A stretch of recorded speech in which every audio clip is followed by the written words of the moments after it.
So,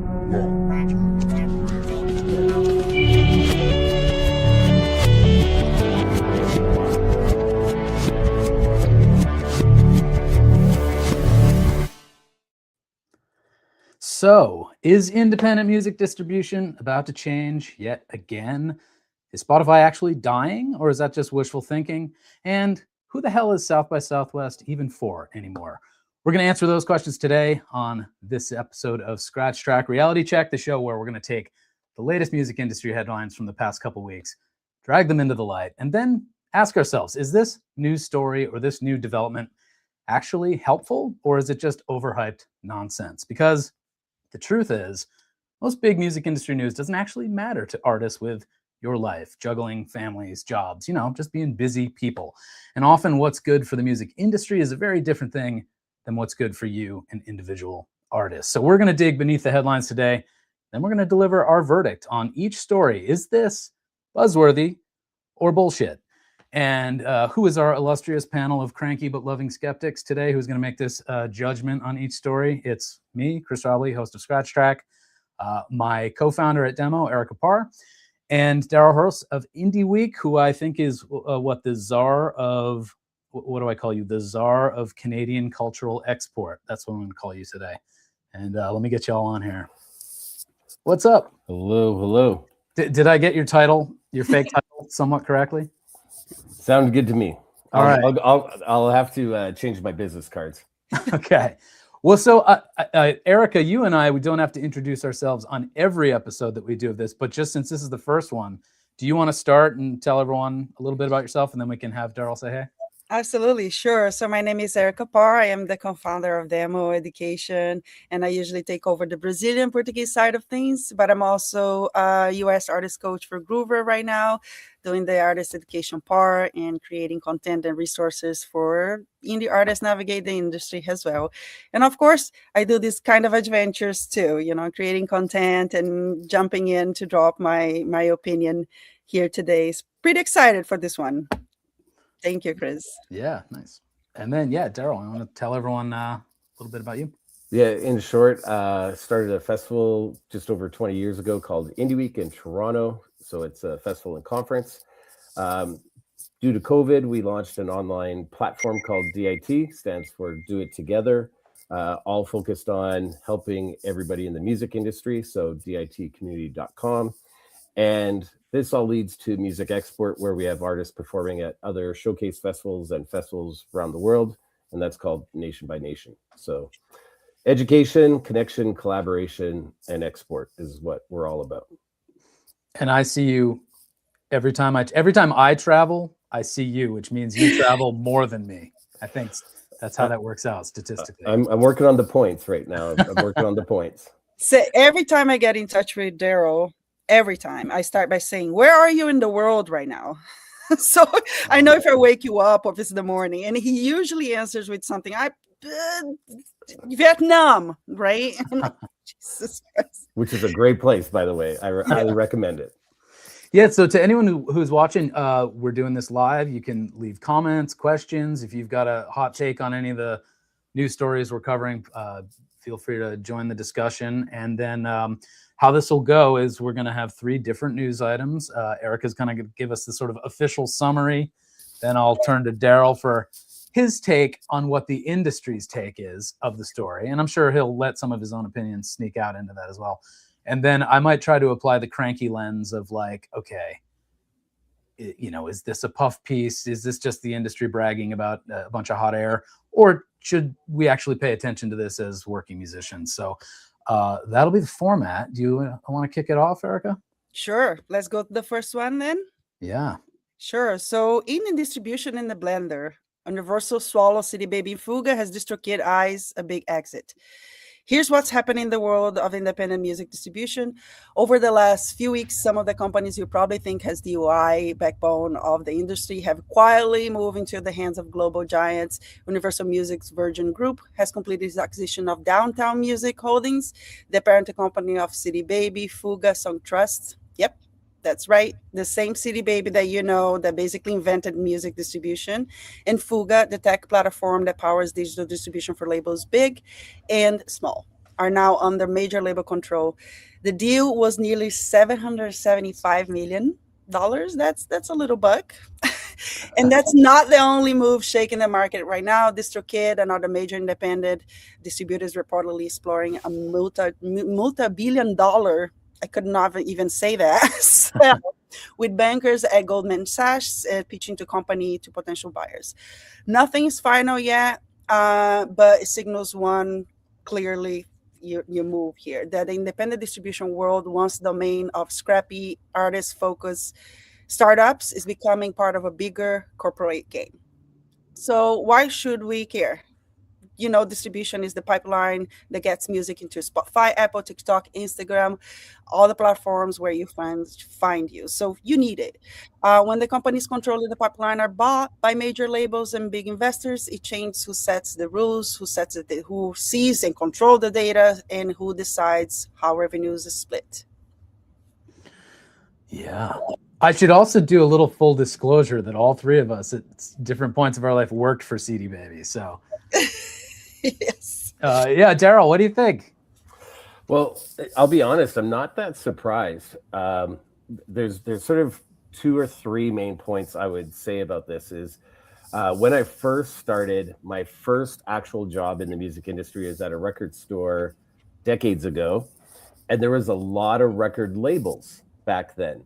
And then we started seeing mergers, and mergers happened down. So there's only a few major labels. So it's almost like full circle coming again, where here we have many options, and now we're going to start seeing them merge together or get acquired. And I think for a major right now, what they're seeing is with AI and there's white label distribution options, that there's going to be a lot more opportunities for niche type distribution and streaming. So imagine if a certain record label that was, say, focused on a certain genre was the label and the DSP at the same time, because that could happen. So I think they're trying to get a footprint in the indie world, maybe look more positive towards indie communities and artists, and gain a market share that way. And you know what? It's being part of the game as things change. So maybe they're trying to acquire before things change, and then they've got bigger ownership, bigger stake, and indie fans will follow them, because sometimes the majors aren't looked so well upon in the indie world. That's my initial take. I'd be interested in your comments on that. Well, I'm curious about a couple things. One is the head of Universal called independent music distributors merchants of garbage, which is a direct quote, Yes. right? So now there's this world in which this company has bought smaller companies that do a service that their head just flat out kind of not even disrespect. Well, he did disrespect it, but doesn't respect and doesn't value to some degree. So I'm wondering, how do you view the context of those comments now that he's bought the very thing he said was trash? Well, the other side that we don't really think of up front is when they're acquiring, they're also acquiring all the data. So that's a big part that is not really discussed in public a lot, is that, now they have all the data of the catalog of all these indie artists. And what I've seen when the majors were merging, so let's say record label A, like back in the day was EMI, and let's say another record label like MCA merged, they automatically look at the catalog and kind of like anything that's under a certain amount was dropped. So they're keeping the best of both worlds. And it's just something that, again, it's almost like full circle. Like when I first started, there were so many record labels. Like there's Island, A&M, EMI, Universal, Elektra, Warner, and they all merged. So it's almost like we're going to see that happen again. We started seeing catalogs of artists being acquired like about 5 years ago.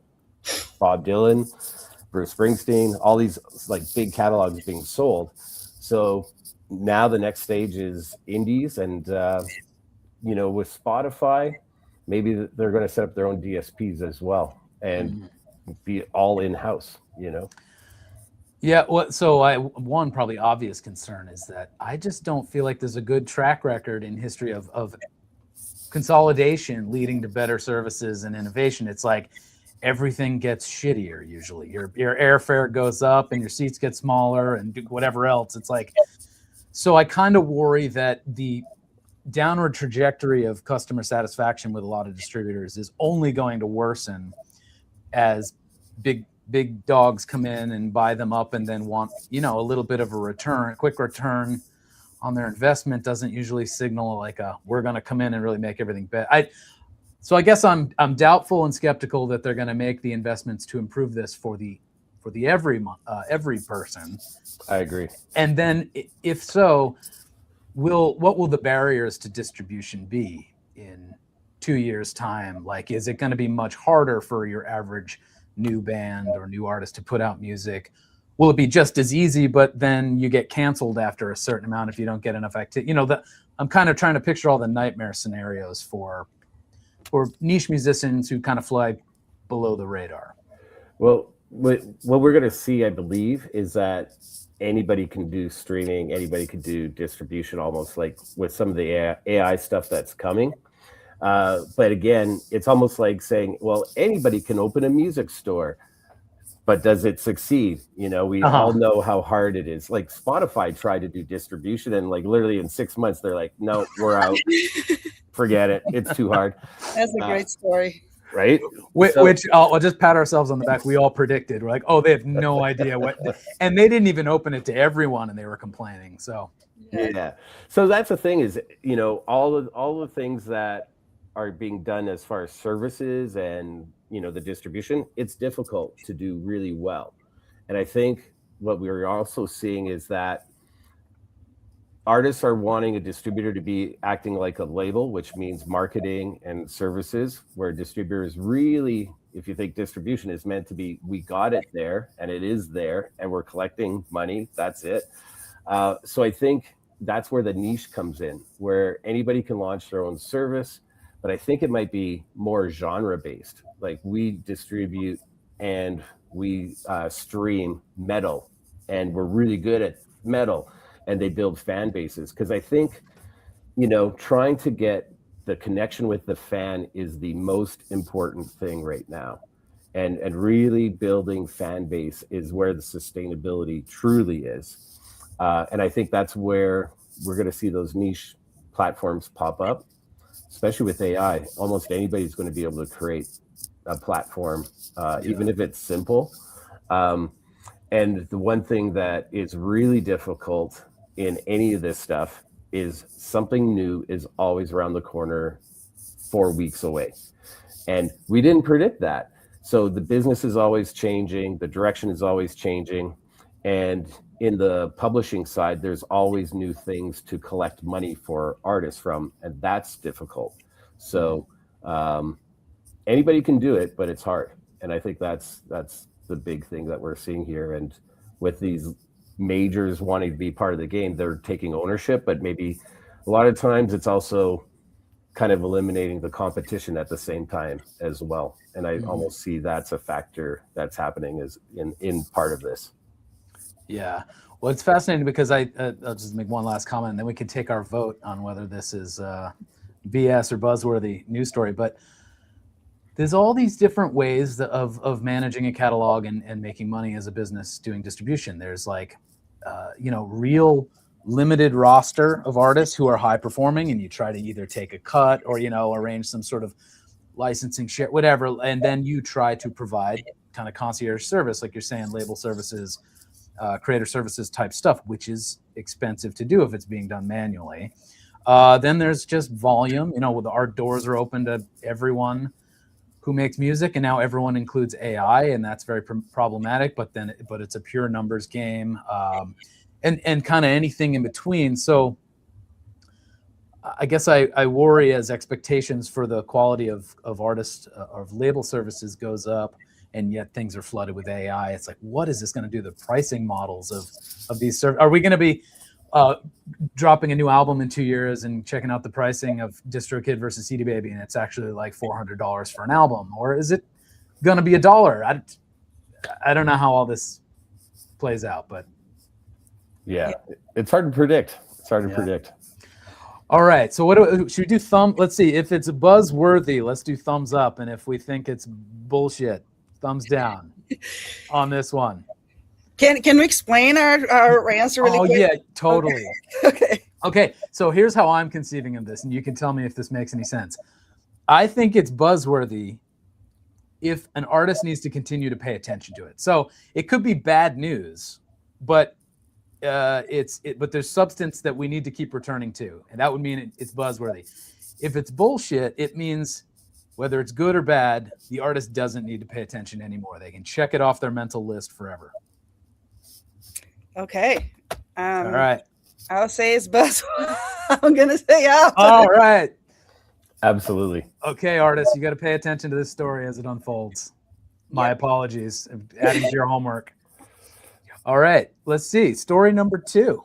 All right, let's go for story number 2, which is Spotify on the life support. Now, a story that's been making the rounds online. You probably, if you're in this industry, you probably saw somewhere, and it's ruffling feathers in the music world. A series of essays by Joe Gouveia boldly argues that Spotify and the streaming in general is dying, at least for artists. It even quotes music mongo Jimmy Levine, did I say that right? Who said streaming that say their streaming services are minutes away from being obsolete. Before you panic or rejoice, let's unpack that. The claim isn't that Spotify will disappear tomorrow. Millions of listeners still stream music every day, and the platform pays out billions in royalties annually.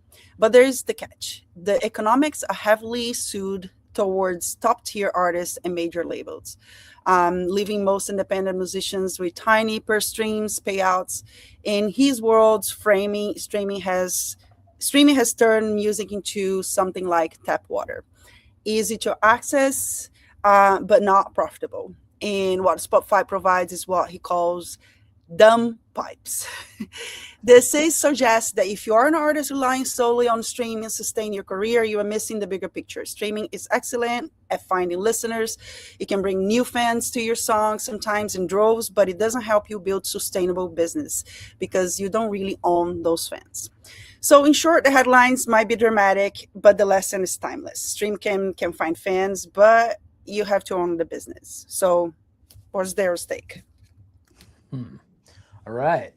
What do you think, Daryl? Spotify dying? Yeah, well, I'm going to refer to another sort of quote from Jimmy Iovine and this was a few years ago, but he said one of the big differences when you think of like a streaming platform for film, like Netflix, is that Netflix is actually investing in some of the content that is on the platform, making it exclusive to that platform, where Spotify is just distribution, and Apple can have the same product, and Amazon can have the same product. Basically, any DSP can have the same product. So there is no real unique factor to Spotify. I think the biggest part is they were really first to launch, first to acquire users, and first to make deals. So I think that kind of goes to what we were saying before, is that there's going to be opportunity for niche streaming services that deliver to that specific audience, and they could do really well with it. I don't know about you, but for me, when I go onto Spotify, it's kind of a mess of stuff being sent my way, and truthfully, it's almost like hit or miss. I'm like, does the algorithm even really understand me? Because what it's sending me isn't what I'm looking for. So I think it is in trouble. And there's a lot of negativity around the brand. And I think that is going to impact long term. And, I will sort of say a couple things that is also not talked about is, man, it costs a lot to be a DSP. So think of like the insurance cost, the programmer's cost, there's cost of storage, cost of streaming, and everything's going up. So hence they're always trying to raise prices, but they're also not sharing the income with artists. And that's a very negative thing. And if somebody comes out with a platform that does share income with artists, you could see a lot of artists migrate quickly. So I think I think maybe there's a better platform on its way, and it might be just around the corner. And the other thing that, I think we've seen is it's hard for a company that's really established to pivot in a digital space because of its own like programming and things like that. So it may be having a hard time to change, even just how it works. But that's my initial thoughts. Yeah, when I first heard about this set of Substack essays, actually by watching another podcast, and they were making a similar kind of comparison. What you talked about, Netflix owning some of the IP that they're disseminating, and they were this podcast was discussing sort of how in the old days the major labels would own the music. They'd kind of have their own distribution wings. They'd have all these inroads for additional monetization opportunities beyond just owning the thing, and that Spotify is really just dumb pipes, right? Was that the phrase? Yeah, pipes. Which I guess you could see why they put this emphasis. I don't know, maybe in the past 5 years or so, maybe it's longer, of like slowly creating their own music. They'd feed into these kind of thematic playlists and stuff just so they could cut down on the copyright costs, let's say. But the other thing I was struck by in the story is, like, I'm giving away my vote here, but I was like, I don't think this matters. Like, who cares? Like, if we've been responsible about our activity on Spotify over the past few years, we've already demoted them in our imagination. We know it's maybe good for discovery, maybe, but it shouldn't be a priority. All the other things, capturing emails, trying to sell merch, making relationships, voice messaging your fans, all the things that are like not quite as scalable but way more meaningful, kind of should have been the priority anyway. So I guess my vote is, who cares about this story?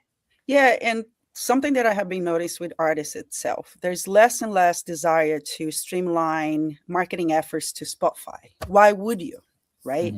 You want to direct to your own website, you want to direct to maybe a DSP that pays you better, or you want to start educating your fans to actually go to places that it might, like Daryl says, boutique kind of places that will actually give it a service. So I can see more and more folks saying, "Oh, do you want to go to a Spotify?" I would, but why? I'm getting very little. There's still discovery. But why the folks that I grabbed with paid efforts, I would directly there. So I feel like that's a sign that in the few years back, Chris, there would a follow campaign would be something big. You would be investing a bunch of money to get a follow campaign, and you can tell that. That's why I kind of agree that it's a slow, but it's the beginning of a death, but it's very slow, because those are the signs that I see that is folks are now conscious that they don't want to put the effort there for discoverability. Well, not discoverability, especially when you're a little bit more down the funnel. Why would you take folks to Spotify, right? You want to bring them closer to you. So yeah, that's my take on it. I think it's starting, but it's going to be slow because the user needs a place to go that is going to get that at least similar experience, right? I feel like the user is still kind of attached to it. When I talk to folks, they're like, "Oh, I'm so attached to my playlist 10 years ago or whatever." So I think they're going to be really smart if they are able to almost recreate, or at least if someone launched something, it would be nice to try to, you can transfer your playlist, you can transfer your history. That would be cool. But how that's going to happen in practice, I don't know, because I think that would help a lot. The user part of this algorithm, the whole, situation. Because if they don't move, we can launch all the platforms in the world. If the users stay on Spotify, there's still a fight there to be fought. But anyway, you know how it goes. Well, I have a quick question for both of you before we take our vote on this one. And that's, it would be somewhat easy, I think. It would be doable for Spotify to provide to artists the types of things we've been asking for a decade or more, that would make it a more meaningful place to drive attention for our music. And yet, I know the business reality is sort of like, well, why would we? Like, our customers, the subscribers who are listening to music, are perfectly happy not doing a link up where your email goes to the artist, or making it easier to sell merch, so I'm just curious, where is the leverage that artists might have in this, specifically related to Spotify? Or is the only leverage, we're going to go create a better experience with a niche DSP, like Daryl was saying? Ooh, these are good questions. I'm going to say a couple things, maybe contradictory with even my current statements. It's one, I'm going to say just attention to there's a platform called Qobuz, for instance, which I'm seeing really blow up in numbers after a few years of working on it. And I believe a lot of that is they're curating a lot about their content and maybe having high level or high frequency streaming services, like better quality. But in terms of everything that we're talking about, I think we also have to think the final user is what's going to dictate a lot of this, like the person listening. And sometimes I question them, like I think a lot of them just want it easy, open it, play what they want. And I think it'll be hard to get them to change. And I think that'll be the one big factor. Like anything going to market to try to get attention, where users will go and leave a place to come to you, is hard. And I think that's going to be a big factor in determining, like they just have so many users, right? And content, I think, is one of the key things. Like if they did some of the Netflix, like, man, Stranger Things, imagine what that did for Netflix. Could you imagine if Metallica's next album is only on a certain streamer service? Mm-hmm. They would do great. So we'll see. We'll see what happens. You know, I think this is going to be a longer change. I think it's like a 5 to 10 year outlook that we're looking at here. Someone was asking in the comments how to pronounce or how to spell Qobuz. It's like this, Qobuz. And if anyone's interested in the ranking of how generous to non-generous the DSPs are in their payouts, I've got an article you can check out here. I put it in the comments that actually Erica wrote, or at least you did all the research for it. It's fun. You can see, I think it's Qobuz and Tidal and Napster were at the top of the list. Yeah, Qobuz is definitely one of the top payouts. I know some of the people that work there, and the other part is like they're good people. And I think that's one of the biggest things is if you can get to know who's behind the company, rather it just being a platform and a dashboard, and really believe in the people behind it. I think that's an important factor as well. Sounds awfully 20th century of you. I like it. We're coming there. We're going back full circle. Going back. All right. Well, let's do our vote. Does this story matter for average working musicians? I'm going to say no. Right now, unanimous. Right now, yeah. At this point, no. But you know, okay. I always expecting the good guy version of Spotify to appear. I don't know if that exists. Well, you know what I mean? Like the one that is like, we're gonna give you the data and the experience, you know, and the pipeline to community. But anyway, wishful thinking. One day. Well, I think Daryl just said 5 to 10 years away. The perfect DSP. We'll see. We'll see. And at that point, they'll just project music right into our brains. All right. Let's see. Story number 3. Do you want to read that one, Chris? Sure. Let me you present that one. Okay. Let's see. Okay. Does South by Southwest still matter? Do I still have a thing on screen? I do, don't I? Let me get rid of this. It's been a while. Okay. All right. Okay. South by Southwest, Austin's giant celebration of music, film, tech, and culture, just wrapped its 40th anniversary edition. And apparently this year felt like both a homecoming and a reinvention. For decades, South by Southwest was the place where new artists broke big, a festival that turned unknown bands into household names. But at 40, it's no longer just a music festival. It's a sprawling cultural carnival where celebrity keynotes, major films, startup pitches, and innovation panels stand shoulder to shoulder with 300 or 400 live music showcases across the city.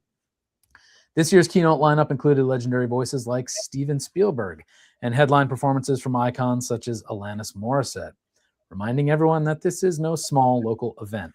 Music still happened. Over 300 artists from around the world were booked into official showcases, from alt-folk troubadours to experimental hip-hop and everything in between. Big names and rising stars shared stages across downtown venues, clubs, bars, and curated showcases. But while the official schedule was packed, the experience of music at South by Southwest feels less centralized and more scattered than ever. And we'll ask Daryl in a second how true that is. Is South by Southwest still important for indie artists? That depends on what you come for. And if you want exposure to press, music industry people, and a flood of potential fans, maybe there are opportunities. So that's the question I have for Daryl. Do those opportunities still exist at South by Southwest? You were just there. What the hell happened? Well, yeah, I got to say, you hit the nail in your description quite well. A lot has changed. So sharing the meme. So it's, over the years, I started going to South by literally 2010 was, I think, probably when I first started going to South by, and I've gone to most. I've missed a few, and it's a little different every year. And I got to say, 2014 to 2016 was probably the height of South by, where the most celebrities, the most people, it was insane. You could not get in any club anywhere. And even then, artists were thinking they're going to be discovered. There was buzz band that came about during that time. We may know them as Imagine Dragons, but they went into it already a buzz band. So I think if you're an artist going to an event like this, thinking you're going to be discovered, you're going to be disappointed. But if you go on the premise that I'm going to meet people, then you can really work the room, as they say. And I'll be honest, working the room is probably more important than the showcase. So I saw a number of artists who were not showcasing, but were there attending to meet people. I think the opportunity is there because we see people flying in from around the world. And anytime you could do that, you have the opportunity to meet a lot of people that could have impact on your career. The thing that felt weird this year is, it is not centralized. It's not necessarily their fault. It's normally in the convention center. And right now it's a hole in the ground. Austin has torn down the convention center and they're rebuilding a new one. So there is no home for a convention. So they were kind of forced into trying things. Where I feel that it didn't quite work is they didn't find another centralized place. What they did is they had hubs. So there was a music hub in one place, and a completely different place was a film hub, and a completely different place was like the book hub. So there was no crossover gatherings in those cases. And I got to say, the dates range was weird because it started kind of like mid-ish week, went through the weekend, and went to Wednesday the next week. So a lot of people went for the weekend and were gone by Monday night. So they kind of were like, well, I'm there for the weekend. Why would I miss more work or like miss more family time? So really it was concentrated on the weekend. And I think they made a mistake in having half a week, and the ending is not a weekend, it's a Wednesday. So that was weird. Yeah. And is that just the portion that has music, or that's the entire scope of the festival? Yeah, so that was another thing. So I've seen South by before tech, and then they added the tech part, and then they added an extra week for the tech part. And then, so it was like over 2 weeks. It was crazy. And there was only maybe one crossover day before tech and music, and now it was overlapping. So I felt that there was a competition for attention between the tech startup mixers and a music mixer. So we started seeing like German House, for instance, being tech on this day, music on this day. So yeah, it was one of those in between years. I felt that maybe they're still figuring new stuff out, but can't blame them. Losing the convention center is a big one. Like, you lose your whole home base. It's like devastating in that sense. But also the city's changed. Like, one real big thing I saw, 6th Street was where everything happened before.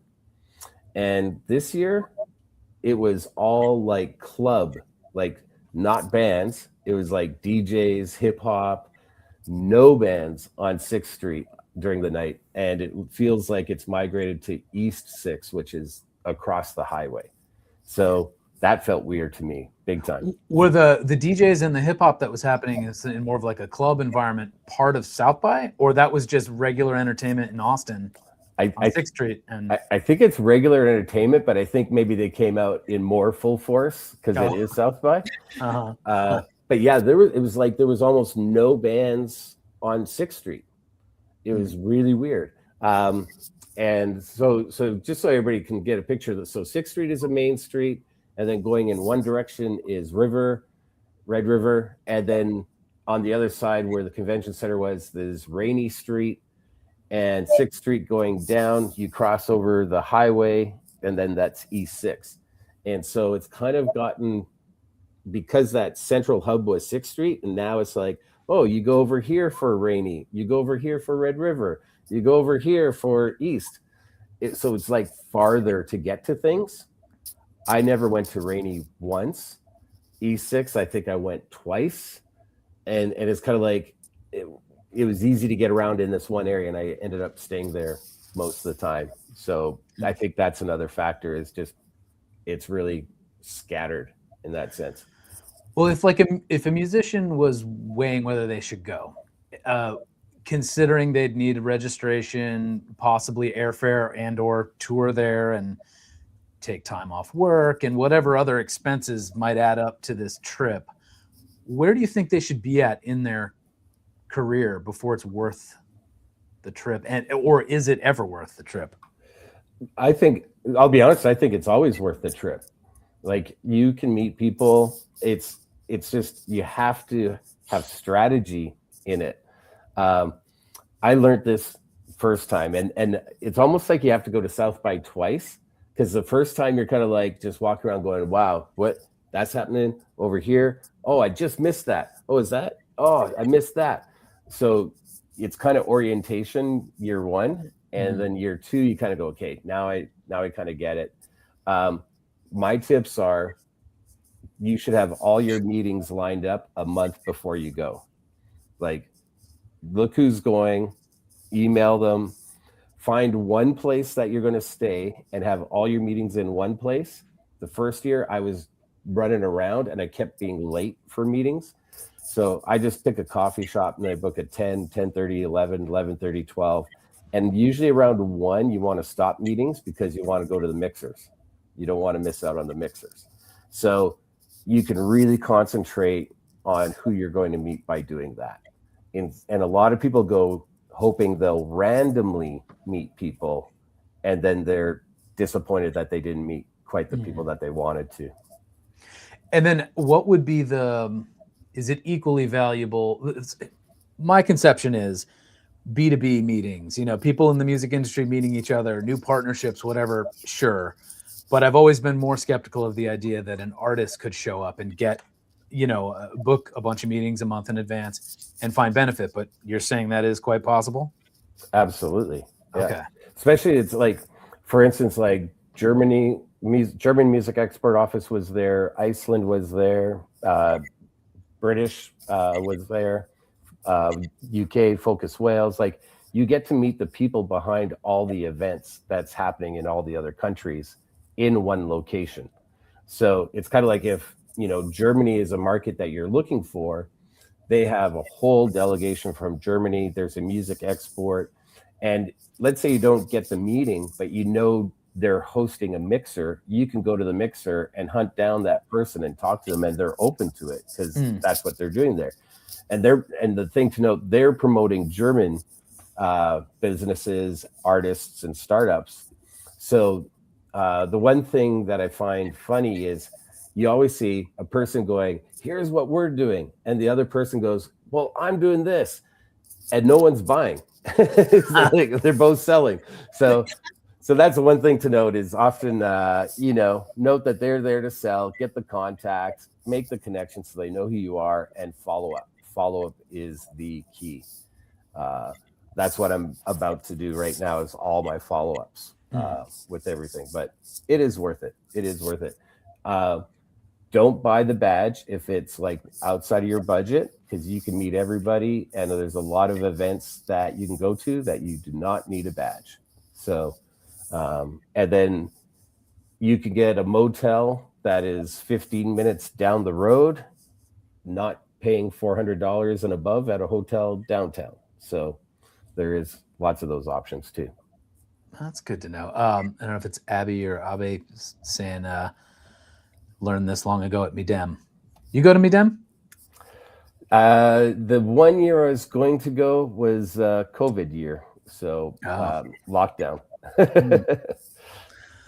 Well, I was pretty down on this story, but you single-handedly, I think, moved my thumb up towards Buzzworthy.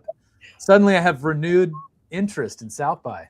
I think I'm gonna thumbs up too. And I was mid-ground. Okay. Yeah. And you can go for the free food, you know, like there's a lot of free food, and that's good. It's a home of barbecue, you know, so at least you'll have a good barbecue.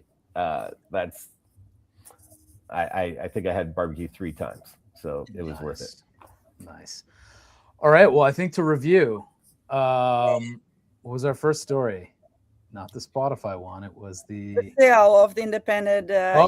Indie music distribution is all becoming major. So that's a story we said we should pay attention to. Spotify dying, we don't need to care about quite yet. Not right now. And maybe South by 2027 is worth your consideration. All right. I think so. Awesome. Well, thanks for doing this. Daryl, do you want to say where people should go to follow you or? Sure. You can look up my name. I'm easy to find, Daryl Hers, or Indie Week. We are at Indie Week on most platforms. And our music community is DIT Community. So you just go to ditcommunity.com. Sweet. So Abe is asking, let's get another DIY conference. I would love to. That was so good. That was in Austin, Texas too. So there you go. Twice, I think, right? Yeah. That was a good time. Yeah, so magical. One day, we might have to pick a different name though. Yeah. DIT. There we go. Oh, there you go. I like just that one letter difference. Well, okay, so I should do a little plug for a demo. If you've paid attention to this episode, it's all these quick news headlines that come and go every day. There's always something new to pay attention to. It leaves us flustered and frenzied and always feeling like we're behind and we should panic. Well, if you want to tune that out and try to restart your music career from a way more stable foundation where you've got a real sense of who you are, who your audience is, create content that feels more meaningful and purpose-driven, and you're not going to be shifting strategies every 6 months, the best place to get started is musicdemo.org/unbreakable, which is an artist framework I've developed to help you do exactly that and not chase trends, but find something that's going to work for you long term. So there's my plug, and we'll do this again sometime. Thank you for having me. It was fun. Yeah. Can I say one other plug? Please.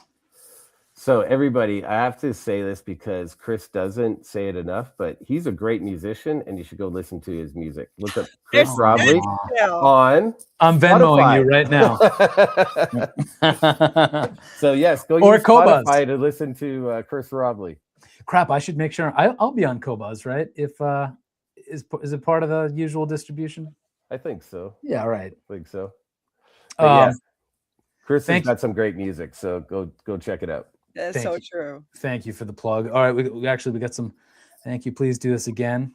Oh, we will. And thanks for being here. Hey, Eric.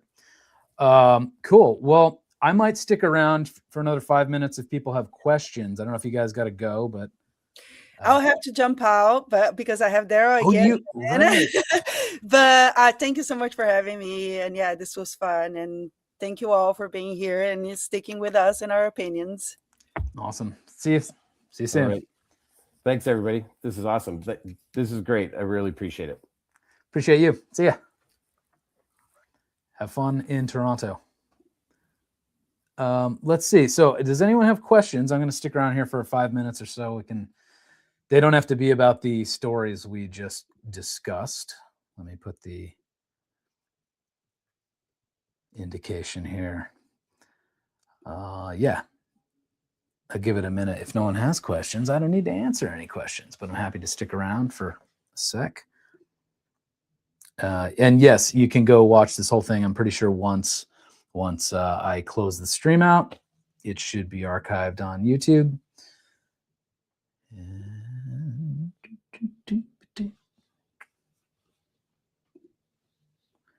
Anyone got questions? It could be about anything. It could be about my guitars and why there's a Santa hat right there on my ring light. It could be about music distribution. It could be about music promotion. It could be about music theory. It could be about branding. Speaking of branding, let me just say I've got a free guide that you can get. It's called 5 Common Artist Branding Mistakes and How to Fix Them.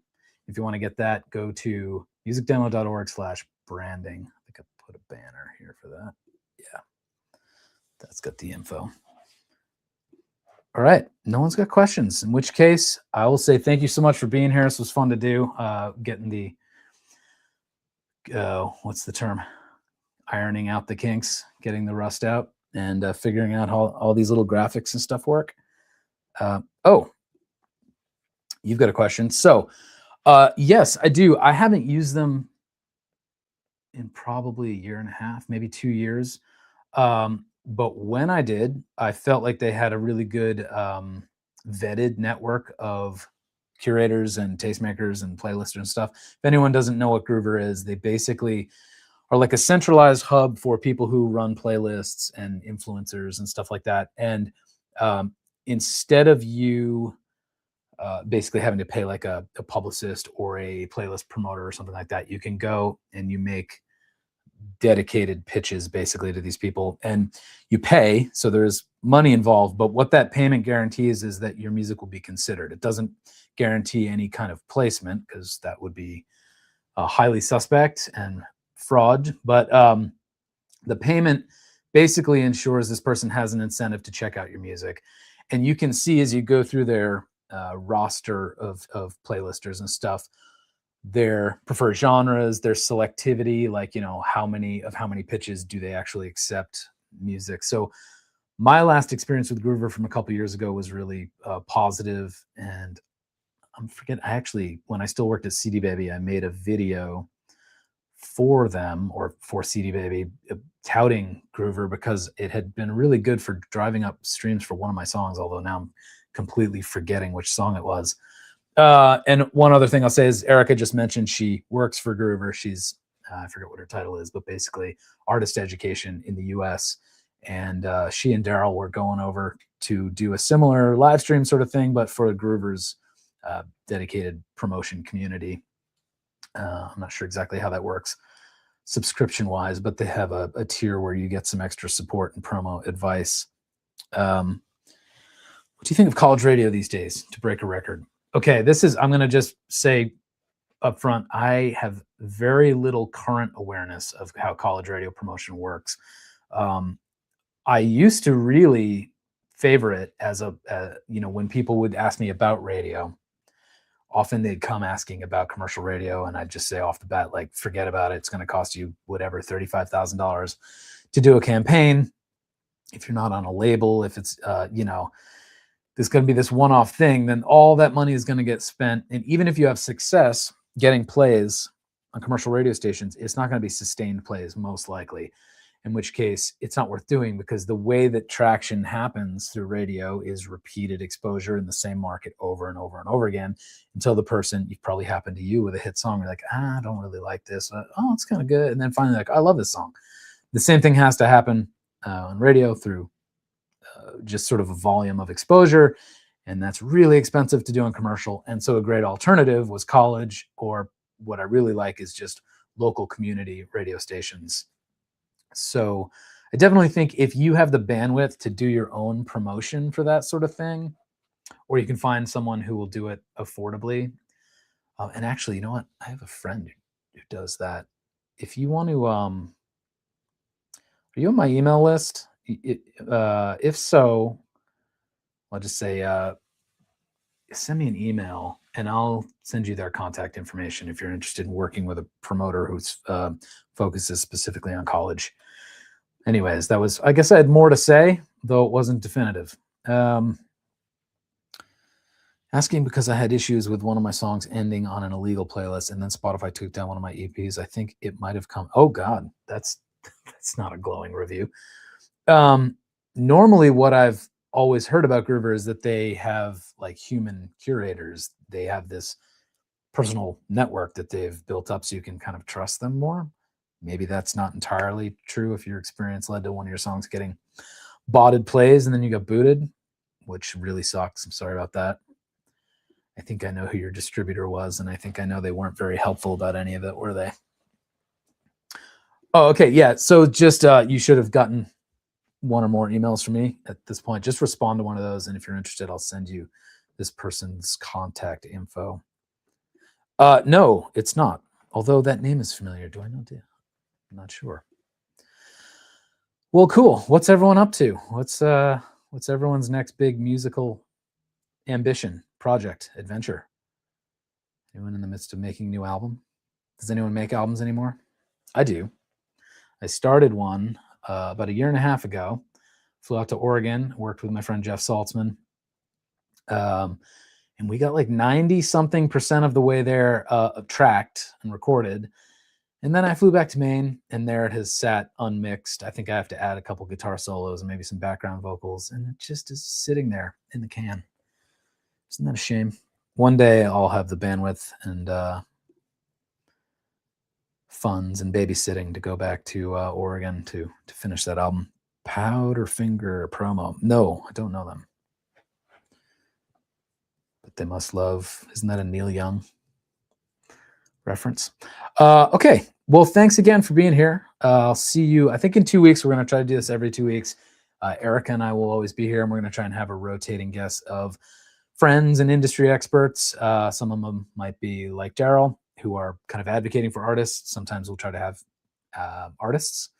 And if you've got any recommendations for good people to talk to on this show, let us know. And again, thanks so much. See you next time.